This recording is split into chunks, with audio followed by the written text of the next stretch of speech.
It's Friday, Feedback Friday, the feedbackiest day of the week. Ha! Jazz hands, it's Feedback Friday. And I'm going to start with the Horizon Zero Dawn stuff. I am still working through the game.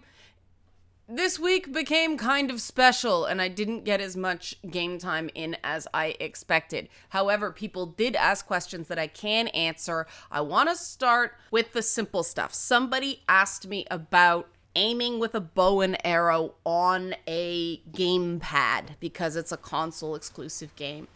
And they asked me about an aim assist. I'm not detecting an aim assist, meaning you aim and then the game whoop, makes your aim more accurate. I'm not detecting that. What I'm seeing is a really wide target. So there's a grace period to either side and below the target, more side to side, so it's wider than it actually appears. That seems to be how they solve the problem, as opposed to actually an active aim assist. So it is quite playable on console. The other question somebody asked is about the stealth. And I don't think it's the most tricky stealth in the world. It's very forgiving, in my opinion. Now, if you fail out, it all depends. If you run right in, everything blazing, you're not going to get a good result. You're probably going to die unless you got a ton of health potions, a ton of health things or herbs or something like that. If there's only like 3 or 4 enemies left and you're really good with the dodging and the bombs and the traps and stuff like that, you can get through it if you blow the stealth. So I think it's a very good balance for a mass appeal game, because it's not a core stealth game. Stealth is sort of a side dish from the open world thing. And, I really have to hand it to people about the responses to the reviews. What I loved about the responses to the review I did of this game is that if somebody decided they liked it, my review was helpful. If somebody decided the game wasn't for them, the review was helpful. Because the purpose of a review is not to convince you to buy the game. The purpose of a review is to help you decide whether you want to buy the game. Because no game is for everybody. So that was really great. But then somebody turned my attention to something I should have expected but wasn't. This is very strange, but something about the idea that Horizon Zero Dawn is a white male murder simulator, or all the enemies are white men or something. And it came about apparently because of this article that says, like, right at the bottom here, I'm not going to show you anymore because the next paragraph contains spoilers, which the guy doesn't know because he hadn't played the game. But these are specifically spoilers that are part of the embargo on the game until the 28th. So I don't know how this article can even get away with having some of this information in it, but that's not the point. The point is, no, there are female enemies. I have proof. Here's Aloy. We open up her eagle vision or her witcher vision or whatever you want to freaking call it. Look, damn titties. You see the little lumps on the chest? Those are women, people. And those are enemies. You don't just kill white men.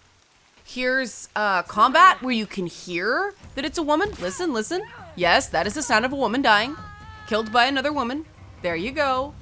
But this is how things get out of hand very, very quickly.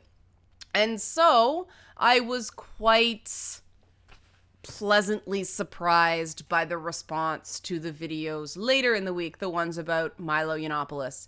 And I was expecting to get slammed on this, like just destroyed. But I didn't. People were actually really cool about it. And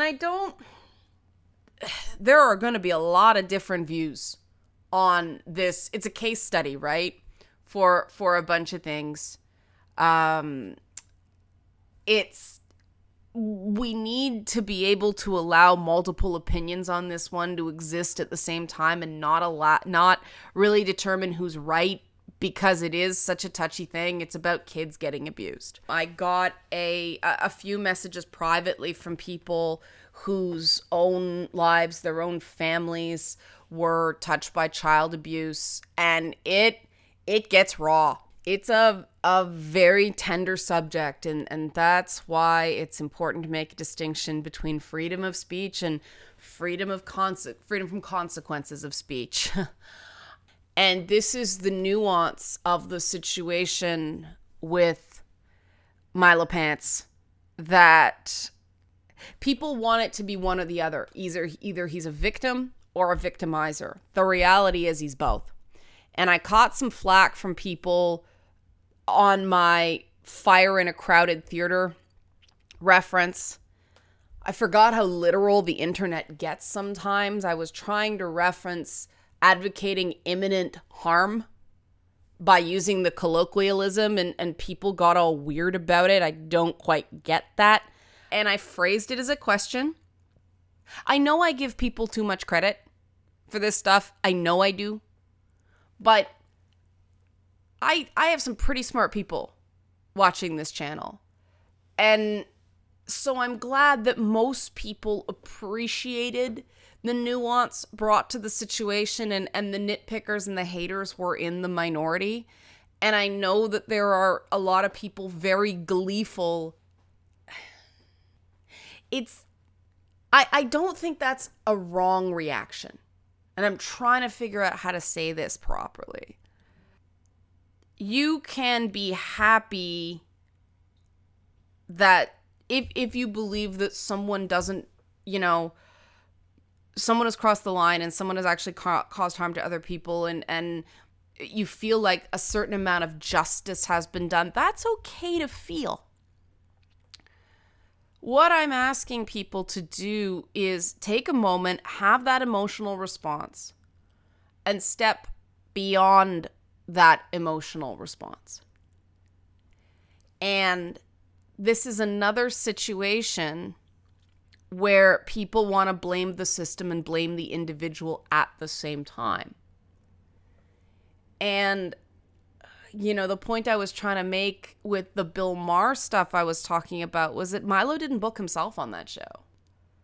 And there's a systemic issue where people who say outrageous things get attention. People who say smart things have a rougher ride. People who say smart things have to learn how to say outrageous things to get attention for the smart things.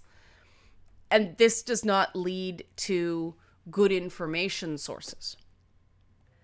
This whole trans bathroom thing, for instance, has echoes of the very false things said about gay people in public washrooms, and some of the rationales behind segregation based on race in washrooms. We have had this fight before.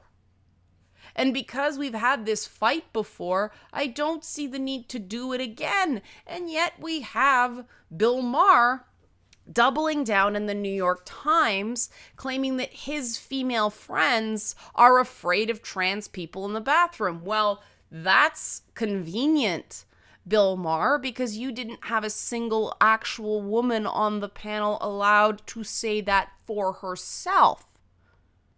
So we have to take his word for it, and I have a hard time taking Bill Maher's word for it, because he went from calling my reminding him of a young Christopher Hitchens, to being a whiny Ann Coulter wannabe just based on public opinion. When Maher felt like I was getting attention for having this controversial figure on his show, then he's a young Christopher Hitchens. The minute there's a backlash, now he's an Ann Coulter wannabe. Come on. Any thinking person is supposed to buy this? Like, we're just gonna let this so-called comedic intellectual be flat out Orwellian in the press? And yes, you can say, let him talk and hang himself. I'm not blaming the New York Times for running this interview. I'm just saying Bill Maher is just not being accountable on this one. And this goes back to what I was saying about how we need difficult personalities to show what other people are made of. And I know this because, man, some of the things I wanted to do when Milo was conducting his reign of terror against me, they were not good things. And I remember feeling a profound sense of unfairness that people were believing lies. But there was nothing I could do about it. And so I admit, because of that experience I had with him, I kind of feel for him now. Some people may say it's just, but I can't feel like it was unfair to me to be judged based on false accusations, things I didn't do, things I didn't actually say, and then be okay when people are going after Milo for things he didn't actually say and things he didn't actually do. There's no evidence anywhere that he ever abused a kid, and people are calling him a pedophile. That's not fair, especially because there's a wealth of stuff he did do. And I think we can all agree pedophilia is bad, but we can agree that racism is bad, right? I hope. You know, we can agree that spreading myths about gay people, which he did. He manipulated statistics about lesbian, domestic, like intimate partner violence. Women in relationships with other women are dramatically more likely to get knocked about by their partners. That's the assertion in this article. And he quotes the statistic. He even links to it. This is brazen. Up to 45% of lesbians have been the victim of at least one act of violence perpetrated by a female partner. Links to the study. The study says, perhaps surprisingly, statistics have shown that lesbian people experience domestic violence at a very similar rate to that of heterosexual women. It has been estimated that between 17 and 45% of lesbians have been the victim of at least one act of violence. So the statistic does not, in fact, prove his assertion that women in relationships with other women are more likely to get beaten. The statistic he cites, in fact, says the rate is similar to that of heterosexual women. It's complete manipulation of statistics to reach a false conclusion. And he did it in plain sight, knowing that most people are too lazy to actually click through the link and see what the source says. That, to me, is a complete violation of journalistic ethics. You are not telling the truth, and he's smart enough to know he's not telling the whole truth. Whether or not Milo said racist things, whether or not Milo said sexist things, whether about Milo said transphobic things, these are all covered under the realm of offensiveness. Most people recognize they are offensive. What concerns me more is the way he was a symptom of a larger problem, which is that our media has become propaganda. And he didn't do that single-handedly. He didn't make Breitbart let him manipulate statistics and fudge information and use his, press badge as a weapon against people. There's an entire industry of partisan news, not fake news, partisan news, that's doing this day after day after day after day. I hope that now that it's been done to him, Milo will recognize what doing this to other people does. The thing is, he'd have to connect what happened to him to his own behavior, and I'm afraid that he's still so far in. He's spinning so fast on this post-victimization denial that he can't see that yet. And I hope that the people around him help him through that and make him more self-aware, because you can be the smartest person in the world, but if you're not self-aware, you're gonna get tripped up this way. But like I said, a lot of people have strong opinions about this, and there were too many divergent valid ones to get into them all. This would be a 4-hour long video, and people already complain about how long my videos are. So I can't get into them all. I just want to reiterate again, thanks for being cool about this, guys. Like, thanks for discussing this like adults and offering your opinions like grown-ups and allowing multiple opinions to have air and space, because I think if anything good can come out of this, it's that more men feel empowered to talk about their experiences with sexual assault. I can do more content on this, but the other thing that somebody pointed out, and this is interesting, and I need your help with this, because somebody said they'd love to be able to share particular parts of what I say. And from a business perspective, I really see their point. I really see why that's a valid argument. Here's the thing. I am terrified of being taken even more out of context than I am, because I tackle some tricky subjects. And saying something is prone to abuse isn't necessarily a reason not to do it to an extent. I am just a terrible judge of my own content. I'm too close to it.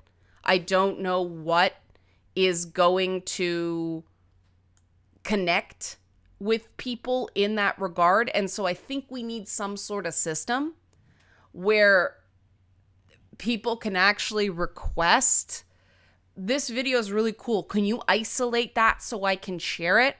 Like, if we can do that, then I'm happy to do it when I have the time. That's something that's really at a premium these days. I'm willing to try it though. I just need your help suggesting what that system would look like. Like, I would need help. I would need somebody to go in and actually take the full footage and cut it down and like do it for me, probably, in all likelihood, and man the whatever feedback process we had. But this is structural stuff. This is logistics. This is something we can talk about. But what do you guys think? What would this look like if we get some groundwork here? I can discuss it with the my super duper 200 person Patreon focus group, and they're great that way. So this is what I'm interested with you guys. Now let me know what you think about this, and let's try to make this happen, because I do see the value. It's just a question of the how, not the why or the what, right? All right, so thanks guys. I will see you back on Monday. Have a good weekend.